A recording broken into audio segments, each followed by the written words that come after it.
Gusto niyo bang matikman ang Timplan de Cordillera? At gusto niyo din bang malaman kung paano ito ginagawa? Tara na at ating alamin sa Ikain!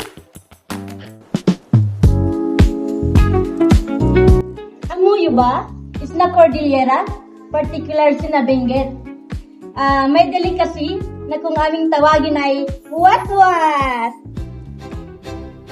Ang tradisyong watwat ay matagal nang kinagisnan ng mga taga-Cordillera sa Benguet, isang probinsya sa Hilagang Luzon.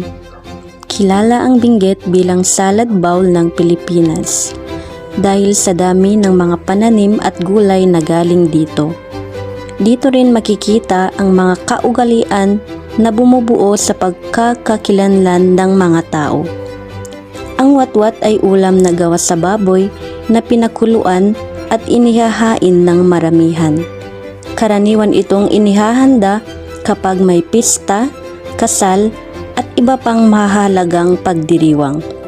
Niluluto ito sa malaking kaldero na tinatawag na paryok para manatili ang sarap nito. Ang paghahain nito ng marami ay sumisimbolo ng kasaganahan at pagbabahagi sa komunidad.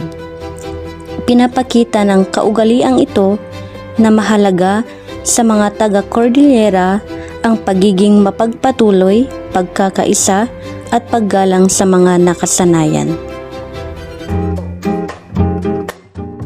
So may gusto pa ba kayong malaman about sa Timplan de Cordillera? Please don't forget to like and share for more updates.